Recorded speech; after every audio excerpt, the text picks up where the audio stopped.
Hello,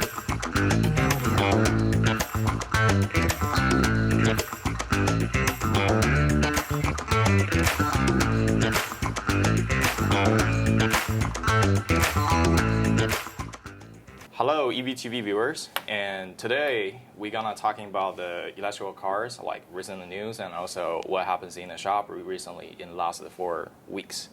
And so, like what we see, the electrical car having some issues recently, isn't it? Yeah, it's been quite a hot scene going on. Really?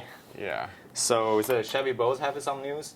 Yeah, so what's hot at the moment is the Chevy Bolts battery packs.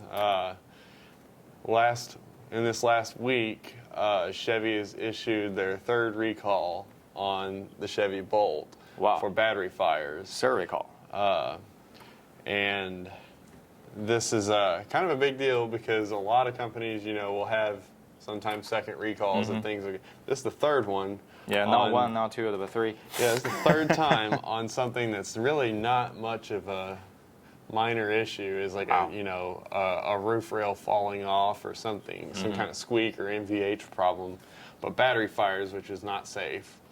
And it's been known for a while that the Bolt has had multiple recalls for catching fire. And in July, GM even went under investigation about battery fires being caused by manufacturer defects in battery cells. Wow. Yeah. So what happens on those bolts? I mean, both of they were being recalled. So what's happening?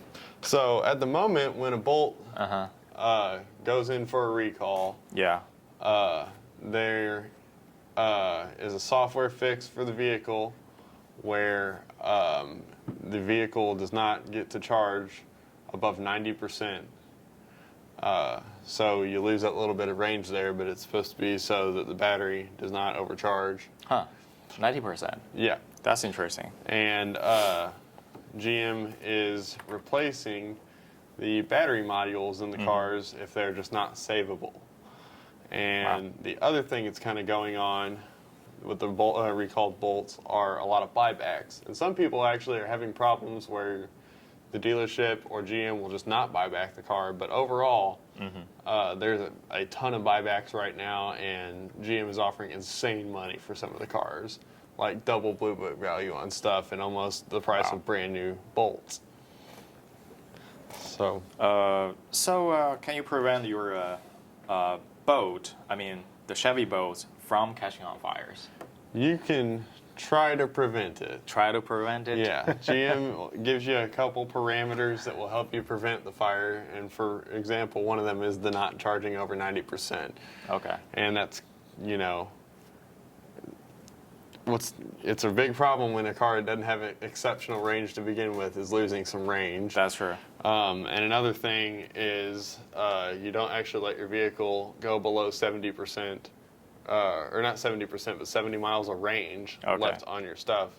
So you lose your top 10% of range, and you lose your last 70 miles of range, which is a big deal on a car with roughly, Is that 70 miles range? It'd be counted in that 10% too, or? No, it's entirely on the batteries. The whole battery's range is going to be cut off like 70 miles off. Yeah, so when you're going down and driving through your car, you start out with 220 miles of range or 235 miles or whatnot, and you don't get your top 10% of range, which, most of the time you're not supposed to charge that top 10% anyway regularly. Okay. But you're just not allowed to do it at all anymore. Okay. So it kind of stinks for your long road trips. And you don't get your last 70 miles of range, which can really hurt you. Because 70 miles of range is a long distance. That's true. I mean, 70 miles could save your car from like you looking for next EV chargers on the road, basically. Yeah, it's quite a haul. Yep. So is there anything on the limitations? Your car cannot be lower than 10 or maybe 20%? Probably. I mean, so like 10% on the top, like 90 to 100 you can use. Maybe another 10 or 20% you can going down all the way down to like a discharging.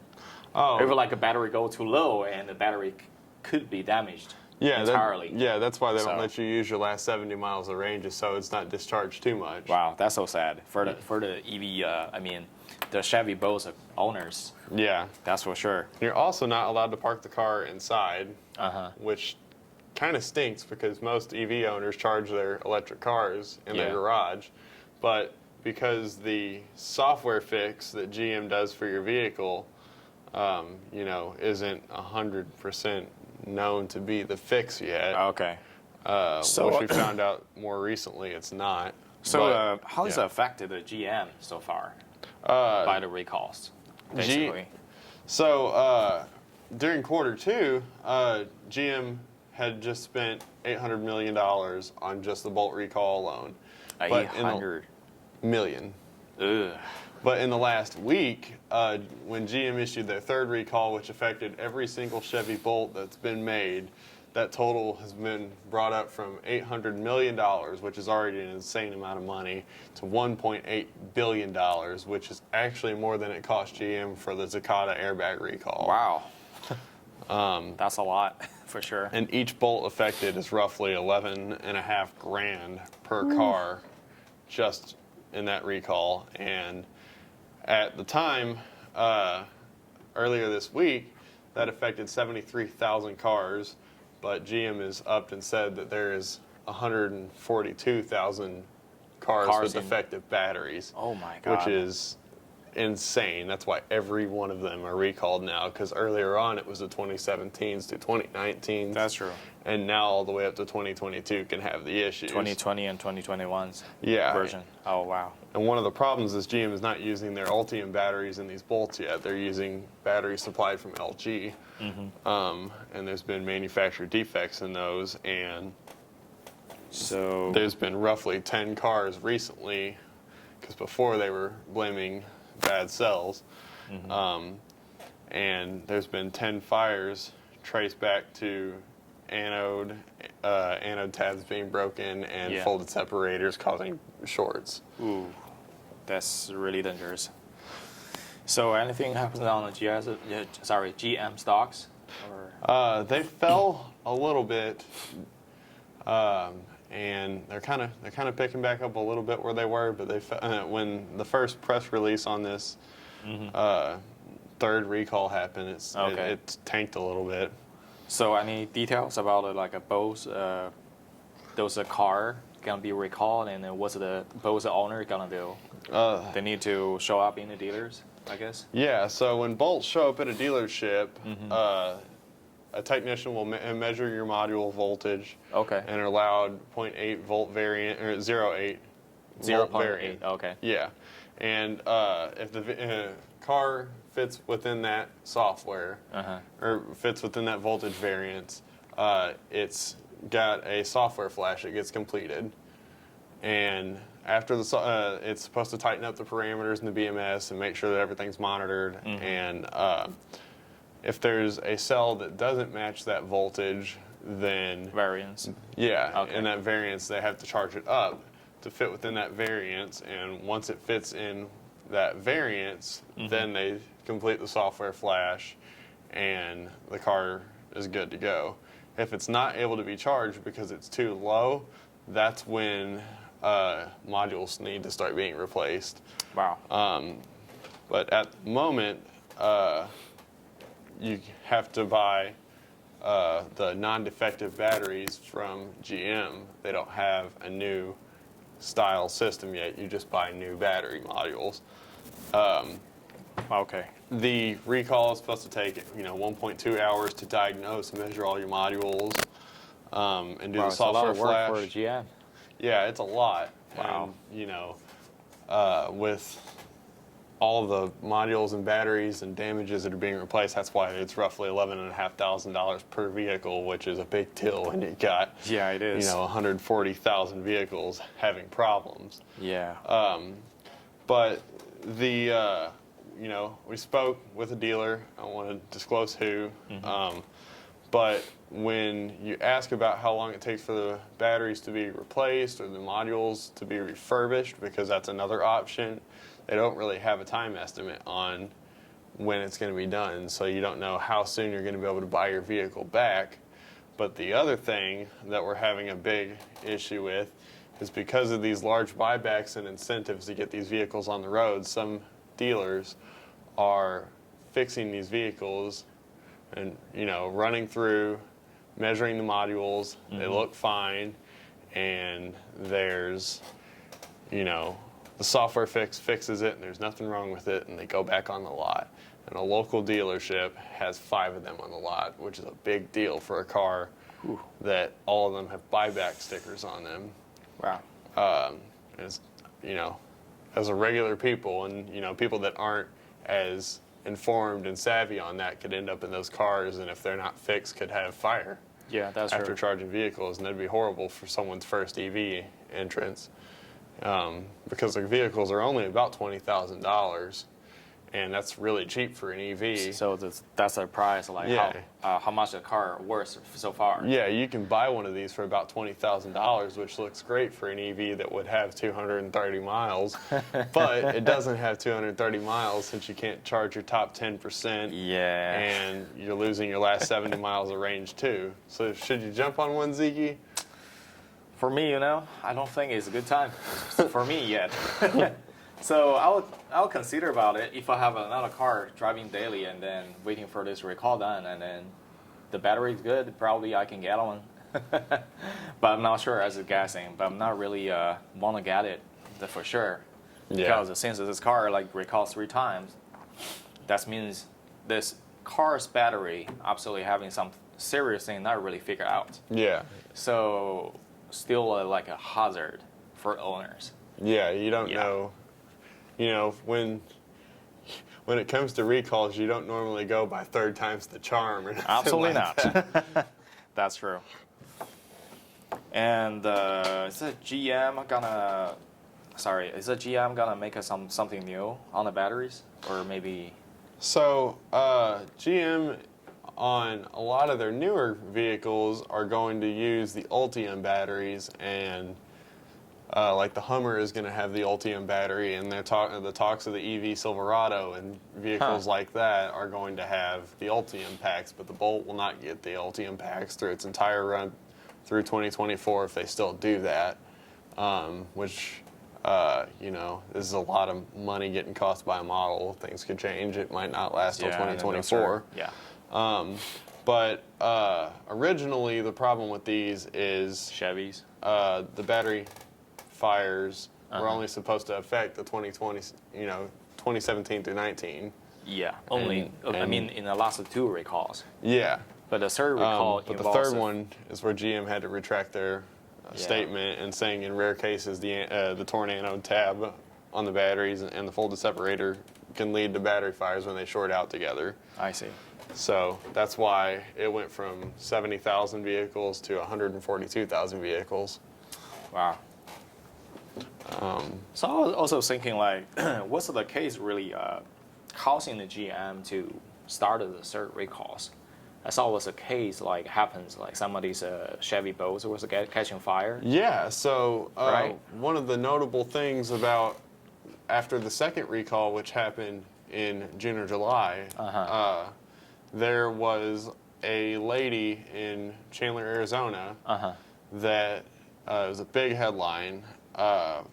She had gotten the recall, had followed all the preventative parameters from GM, and her Bolt still caught on fire in her garage and burned up her charger. After completing the software update, after not charging over 90%, after not letting her stuff go back down to 70 miles, and her vehicle still burned. And does that say the news was saying that the whole car was charging during the night? And the car was just left charging, and it ended up burning up. And when she got back to the garage in the morning and see the whole charger, she smelled it. And then after she really smelled bad. it, she called the fire department, and by the time the fire department got there, the vehicle had burned.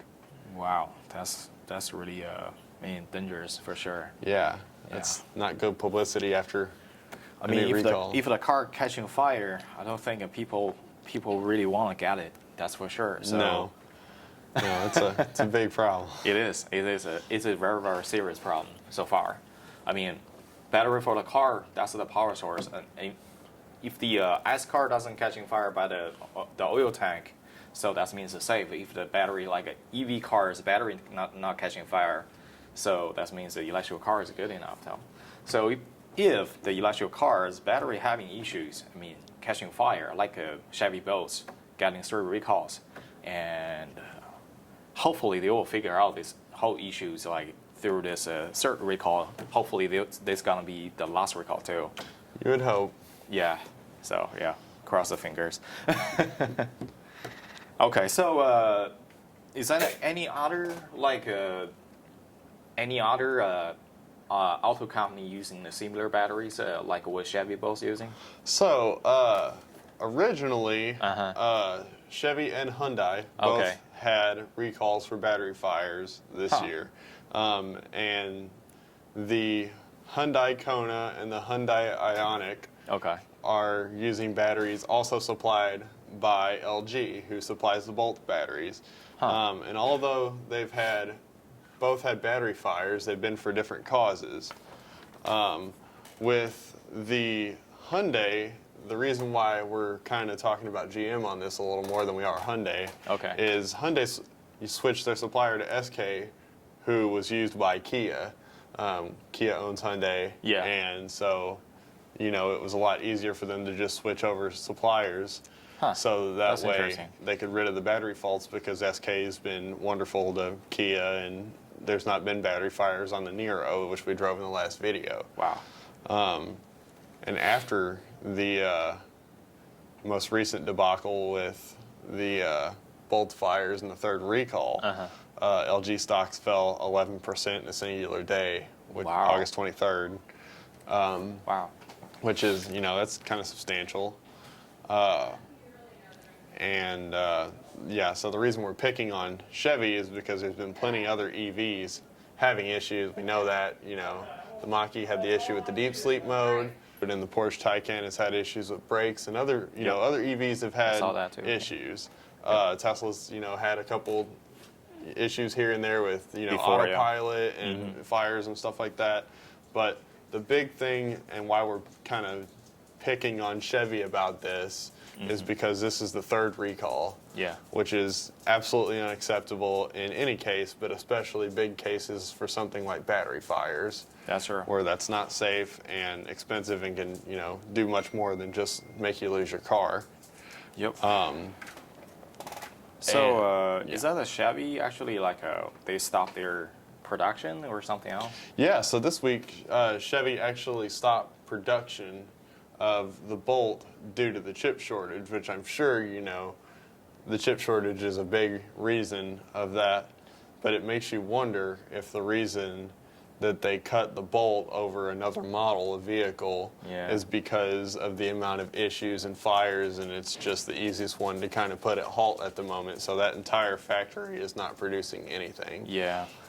I mean, the chip shortage is not only causing the Chevy Bolt. I mean, it could causing by that, and also the chip shortage we know causing us globally. Yeah, the entire automotive industry is hurting from it. That's true.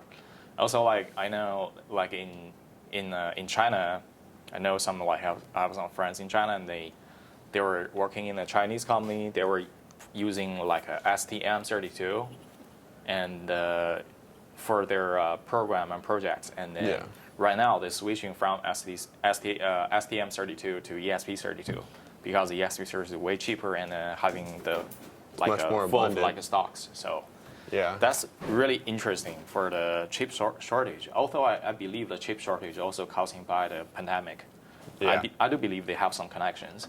So those factory, the chip factories located in China or maybe United States or Thailand, Vietnam, or those globally, those countries be causing by the coronavirus basically, and then they be forcing to close the whole entire the factory, and then kind of a slow down or maybe no production at all for a while, having to halt stuff. Speaking of things going on in China, NIO. Yeah, actually, in China recently, what we talking before, in January, 2021 January's video, where me and Daniel, we were talking about the some Chinese electrical cars company, and like a NIO's, a BYD, and also have another one. I mean, bunch of the EV companies in China. I mean, EVs kind of be like really popular topic or hot topic in China, and people would like to buy an electrical car in China for sure. From the data sales like a monthly in China last year, and also this year too. And something happens kind of like pausing the electrical cars development in China, because NIO recently having 2 serious car accidents in 2 weeks. In 2 weeks, I mean, one happens on the July 30th, and another one happens on August 12th. So it's in 2 weeks that have 2 really, really serious car accidents. The first one was like a crash on the like a roadside, and also the driver was died too. And then the second one, the owner driving the car on the Chinese highway, and then from the data so far, people believe that car was in NIO's, kind of like a Tesla autopilot is in NIO's pilot system. So under the NIO's pilot system control, and then the car crashed. So it's a pretty sad. I can put a picture right here, and people can see like how bad the car crashed, and also the drivers died too. Yeah, and after that, 2 cases. Yeah, it is. After that, 2 cases happened, is the really, really serious topic, and a lot of people talking online in China right now. So it's kind of like changing the EV's future from the positive way back to negative a little bit, and people be more calm down to see maybe the electrical car still needs some improvement to make it work better. It kind of hit everybody that there's still always room for things to get better, especially when people end up, unfortunately, dying because of it. Yeah, that's true. Autopilot systems are not completely self-driving, you know. Yeah. Not really self-driving yet. Yeah. Like a Tesla was saying is Tesla autopilot is for self-driving, but they're developing the self-driving system. I mean, their autopilot system. But I mean, for the people, so we need to know like autopilot, or I mean, the self-driving system having from L1 to L5. The Tesla owners, they apply for the beta versions of testing, and then they make some videos, and then they try it, and it looks pretty cool. But still in L3, not L4 yet. It's still a work in progress. Yep. So I mean, Tesla is way further than other EVs on the autopilot system, the self-driving system, basically. And so like a NIO is kind of like still on L2, even not L3 yet. So far, like what I understand. So it will be something. I mean, still need to be improved. Yeah. Yeah. Once it can reach like L4, I believe the car will be way safer. Way safer. Yeah. That's about the NIOs. Have some bad news in the Chinese market. Mm-hmm. And next, I think we're gonna talking about something what we do in the shop, and we'll see something now. Yeah, so we're going to do a little bit of a walk around the shop and show you guys what we've been doing. And then we'll have Miss Jackie Rickard join us to talk about something else exciting. Can't wait to tell you about it. Yep. We'll come back to the shop, and we're going to make a video for you guys and then show you what we've been doing in the last couple weeks. And here's Ian Harris. Sorry about it. I forgot to tell people that like you are here too.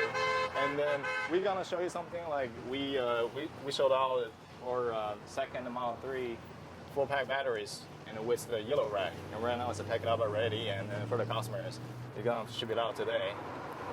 And so yeah, we still have this battery like business rolling on. So showing to the customers, show it to you guys. And then let's back into the EVTV shop. Since a couple of weeks ago, we were trying to like reschedule the whole shop, and then moving the cars and fixing some cars too.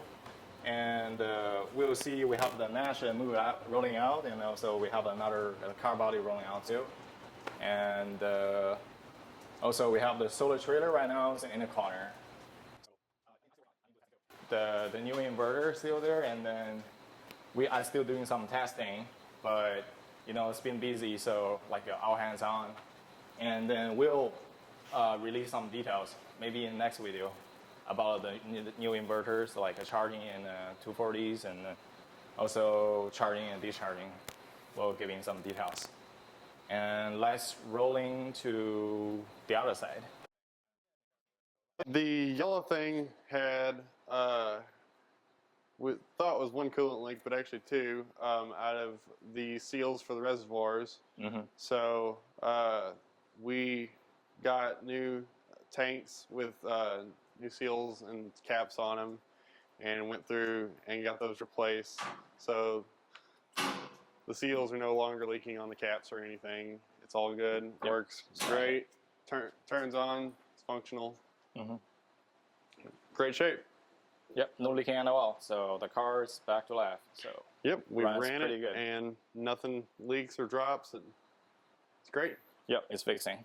And we have still like scheduling the stuff in the shop.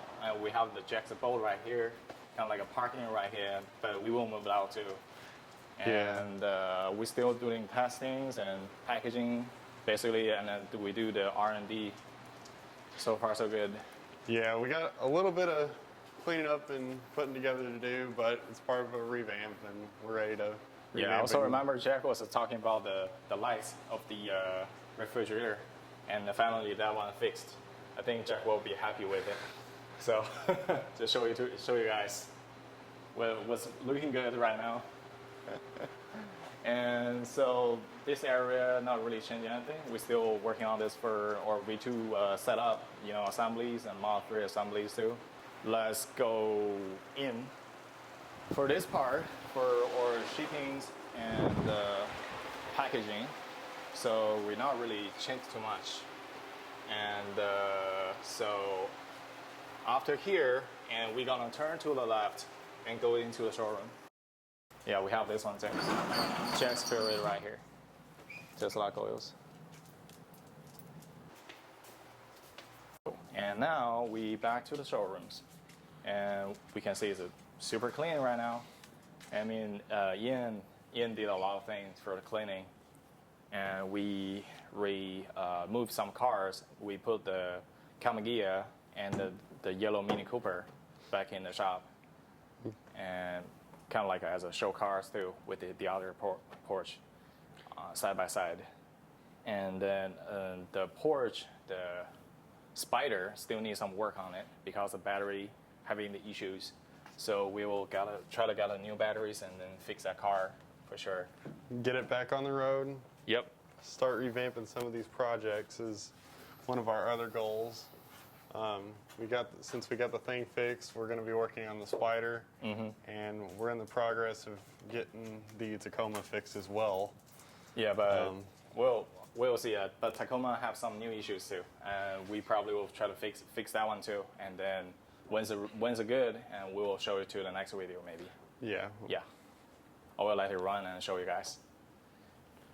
But that's part of the big revamp is getting a lot of the projects together, and then getting ready for a couple new big changes and events, and starting over, but keeping tradition. Yep. Hi, EVTV viewers. I'm Ziki Xu, and here's Ian Harris, and here's Jackie Rickard. Hello. Yeah, and I'm so happy, and she'll be in this video, and then we can talk about the cars and about the EVTVs, and then we have done some like shop things like fixing cars, fixing or some electric cars, and the Tacoma fixing the DC converter, also the yellow thing fixing the leaking, the cooling leaks, and we will have something need to working on too, and like the Spider need to replace the batteries, also the Tacoma need to do something else too, and also the solar trailer we're still working on, and we'll see. We'll have some new thing we'll release, and we can talk about it in next video. And now we can talking like, actually we do have something about the Avcons, right? Or Yeah, so just wanted to give you guys a look at what was going on around the shop. Obviously, we're going to be keeping things going, so we were also in light of that and in light of some of the things that my dad hosted was Avcons. Avcons, yeah. With so much stuff going on right now and the pandemic, we obviously That's true. can't really make it work for this fall, so we're thinking potentially hosting one in the spring, but wanted to get your guys' feedback and thoughts and see if you had any ideas or if that would be something you'd be interested in. So feel free to let us know, drop a comment down below or email Ian. Yeah, Ian. Who's spearheading it, and so we'll hopefully be reaching out to you guys here soon or hearing any of your thoughts. Definitely let us know. Yeah, So. I mean, it's been like what I know, it's been like 10 years. It was started from 2011 about this Avcon, and then this year is 2021. Basically, this is 10 years already. So should be a like good like anniversary or something, you know. So for this Avcon. You can email me at ian@evtv.me. You guys out, put you on a list, email or numbers and stuff to get a hold of you and give you updates on that. But email me, give me your information, and I can keep you all updated.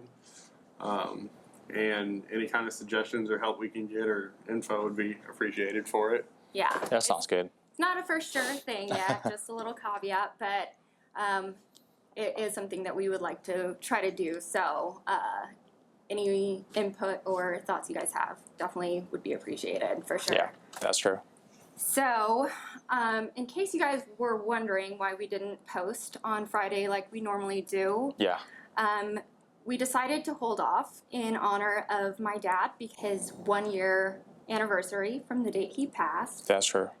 So we thought that we would tie it back in and kind of give some memories and circle back to some of his last videos. If you remember going back, his last couple of videos, he discussed the Bolt. Yeah, He discussed, about the EVs marketing. So yeah, and how those companies were we're doing. just not really able to hold No. up. Yeah. Tesla. I'm not necessarily a Tesla fanboy, but I do love Tesla. If there is anyone else that can do better, I'm open to it. But as of now, I just feel like There's those not. other companies, I mean, they're years behind. These were issues that Tesla was dealing with back in 2015 Yeah, 2014, with batteries 2015. catching on fire. So Yeah. I'm like, come on, you guys, Notes to take. get it together. But that's just my 2 cents. Yeah. I mean, other EVs need to catch up. That's Yeah. for sure. Yeah. Tesla's already moving on to artificial intelligence. So building computers with brains Yeah. They have their that look like ours. So new custom chip called the Dojo from the Tesla AI Day released, and they're talking about their whole story, what they're working on it recently. right? And they make their own chip for the automatic the control unit, and that looks pretty cool. And also they have an AI release. Basically, they're trying to do some recruiting, like asking people join to Tesla, and then make the AI, the Tesla robot works. Yeah. So they basically Elon Musk say we have all the parts already. What you need and hardware, software. We need people try to put them together and make it runs. Yeah, that's cool. He had a few things to say Oh in yeah, his last couple of videos too. yeah. So if you guys don't remember, let's take a look. We don't spend any time talking about losers. Some, I did point out the amazing opportunity in off-lease Nissan Leafs several years ago. And in the last video, I pointed you to how to buy a brand new Bolt for $24,000, which I got from Kevin Smith and Byron Isbenhard. That's why they were in St. Louis to meet us at the Tesla dealership. Those are bargains. The reason they're bargains is they're losers. That's what it is. They lost.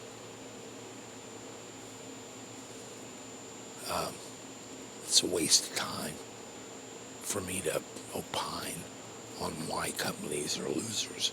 There's so many of them, and they have so many ways of losing. I don't care.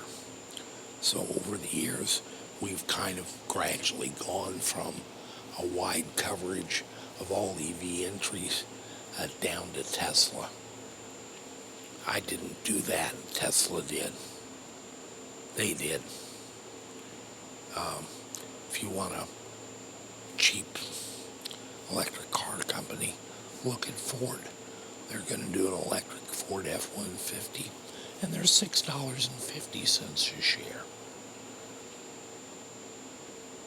Because they're a loser. Good old Dad. So like I said, I'm in agreement. Yeah, I just feel like Tesla does it so much better. And, yeah.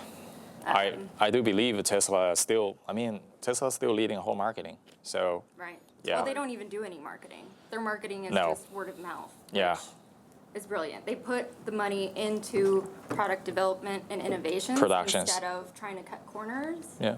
like GM tried to do. But yeah, I think he was always very direct and honest and very upfront about his feelings about these other companies.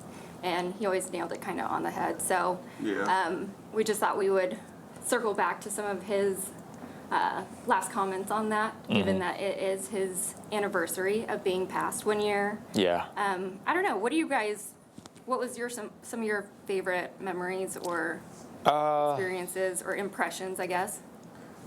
Did you have anything? I always remember, like, Jack always say, like, he never met a good connector. He never liked a connector. You never met a connector that He liked, yeah, never, ever. So that's I would say that's true. That's 100% true. So most time, like, we fail the test, basically it's a connector, like, not a good connection. So yeah, I agree with it. So, but it's fun. we testing things and failed, and we saw that probably the software failed. Like, sometimes Daniel would say, oh, the software has failed. And then I was fixing one of the batteries. The batteries, the connectors, not good connection, and then fixed. So Jack said, it's always the connectors. it's always connectors. That's Yeah. always the issue, for Yep. sure. Yep. Yeah, I thought it was really fun that in one of his last videos, he was talking about a fight that he had gotten into while he was in the Navy out in Australia. Oh. Because I think we were shipping out some products Yeah, to in the last video. out there. Decided one night to go uptown, and we went to a nightclub, apparently a pretty popular one, called the, I don't remember what it was called. Cameron actually did. But we saw, this is nightclub, beer, and a stage show. And the show was by a New Zealand guy named Ricky May. It's kind of a Hawaiian theme. And he invited 3 of us up on the stage. And they put grass skirts on us. And then did some stuff to kind of belittle us and make fun of us in the grass skirts. And we went along with all that. Very good. And to our humiliation and the delight of the crowd. And when our part was done, he asked us to go back to our seats. I looked at my guys, 2 guys with me. We grabbed Ricky May and threw him from the stage aerially, crashing him into a table full of people and beer. I don't think he was as badly hurt as he kind of comically played, but he might have, taken a blow, flying through the air and landing on a table. We turned to the band and told them that we really liked the song by America called Sister Golden Hair, and we hoped that they did too. But if any of them just didn't know the song, we'd be happy to treat them to an aerial trip to Ricky May's landing spot. Turns out they all knew the song. Called two more of my mates up on stage, and we started a rousing and enthusiastic, if not precisely on key, version of Sister Golden Hair. Maybe did Landslide, Horse with No Name, Hotel California. Any of these songs ring a bell? You would have to be our age. We sang for 40 minutes, as I recall, until we were sweat-drenched and shot physically. Along the way, they built a pyramid of beer pitchers in front of us. Louis Mayer taught a beer pitcher how to act like a shot. He's got a special trick. He doesn't really swallow. He just turns it up and pours it directly into his stomach. He did that between songs. Of course, about 2 songs later, he threw up all over the stage. But the crowd loved it. They went berserk, as I recall. When we got done, we invited Mr. May back up on the stage. He kind of limped up there. I don't think he was hurt that bad. I think he was playing it for comic effect. And we gave him his show back and went to our table.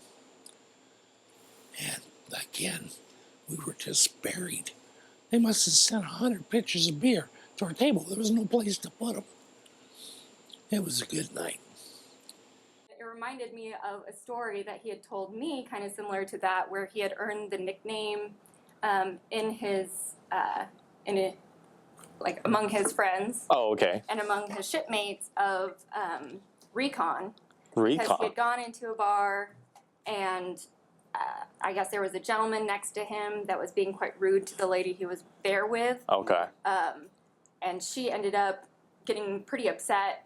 He stepped in to kind of defend her, and a whole fight broke out, and they ended up slipping out of there before anyone else got in trouble in his immediate circle. Okay. So there was plenty of other shipmen that had gotten involved, and I think that there was a lot of, I think it was even a Air Force versus Navy kind of fight.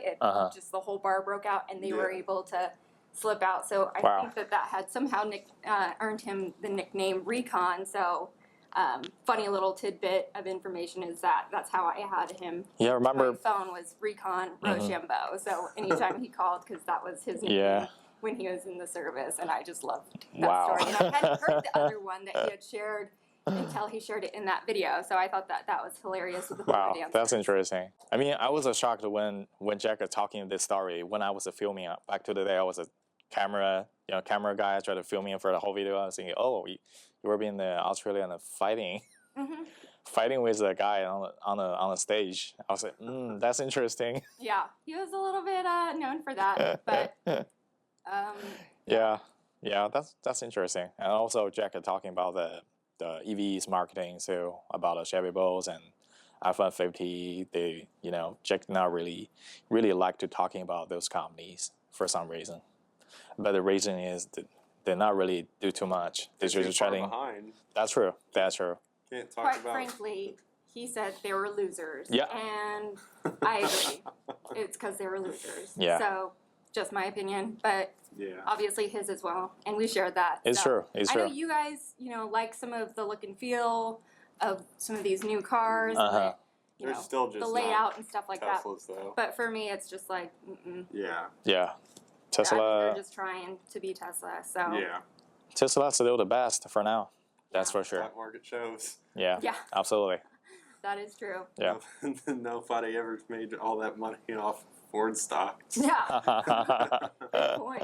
Good point. That's for sure. Yeah. All right. Really love hearing all the ridiculous overkill stories with Jack about how just if there was a way he didn't you know, he wasn't happy with something, he'd go through extreme lengths to make it happen. Like the story of him going on the boat because they told him he couldn't smoke on it. Oh, yeah. Oh yeah. Yeah, and the whole reason why he even started converting cars to electric was because he was at the gas station one day and Cannot smoke. the gas price was just ridiculous. Yeah. And he just decided to say, F you to the gas companies. I'm going to go build an electric car. And so that's what he started to do. And that was usually how a lot of things sparked an idea. Yeah. He just didn't want to mess with it. He'd find another way around it. And yeah, it would take him down a little journey. It's awesome. I mean, you got little stuff like these salt bug guns that are just the greatest thing. He would love that one. Let me tell you why. He would have loved that one. Absolutely. Never ever would have thought in my life that I'd think that shooting salt at Yeah. Remember back to like filmings. I have filmings a lot of times too before the last 2 years. And Jack said, "Let me hold my solid buck gun in my hands and give a shot on the flies, and then you start it." Yep. So you will see review some older videos. You will see Jack was holding the gun in his hand. I mean the solid buck gun, not the other guns.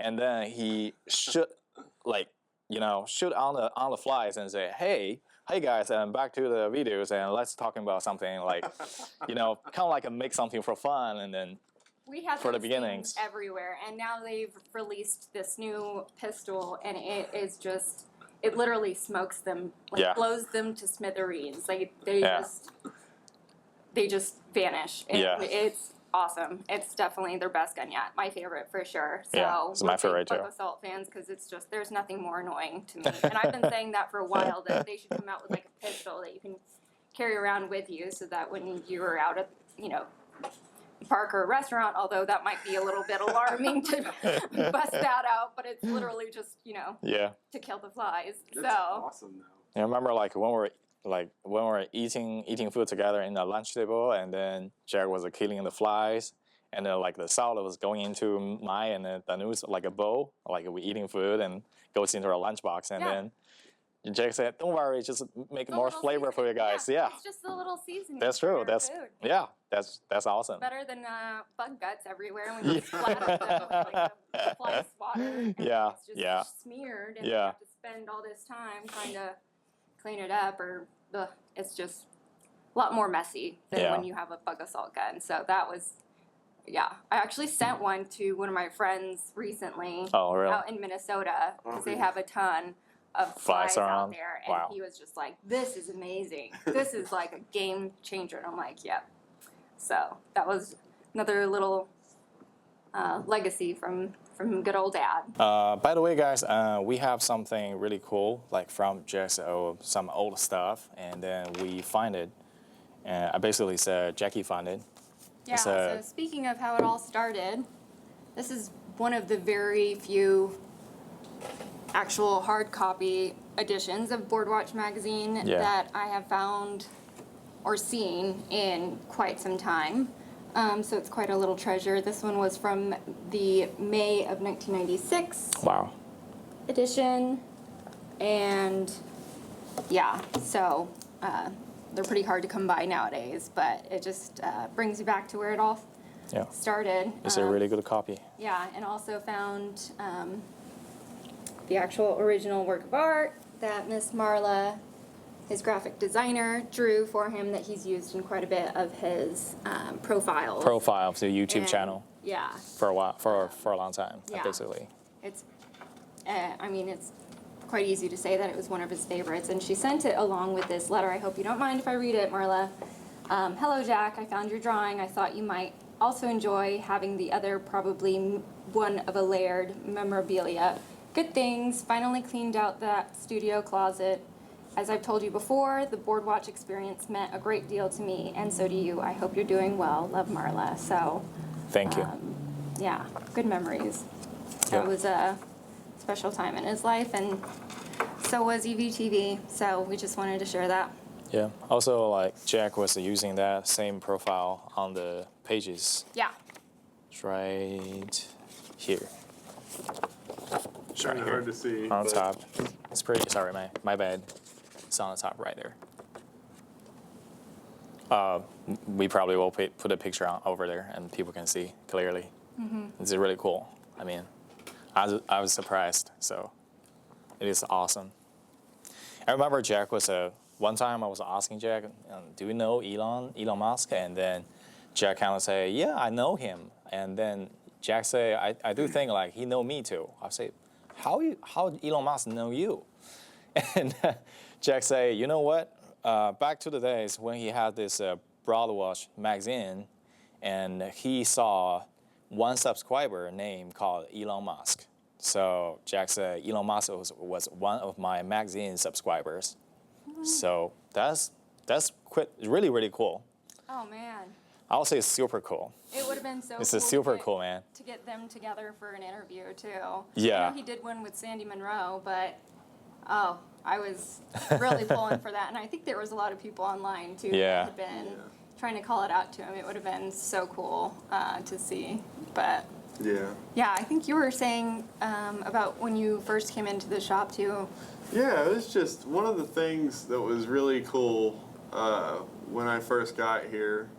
And, unfortunately, I, didn't actually have time to get to meet Jack when I got here.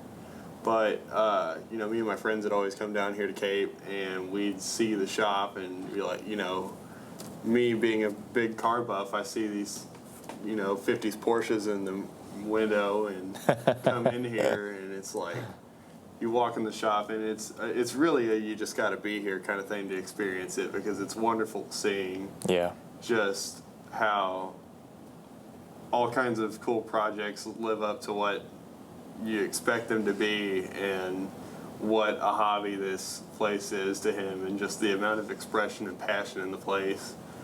And it's just awesome because there's no end to the amount of imagination to it. Oh yeah. That's true. And seeing like EVCon and stuff like that, one of the reasons that Jackie and I've been wanting to do something like that again is just it's such a cool idea that he was able to make happen, and it's the kind of thing that inspires people.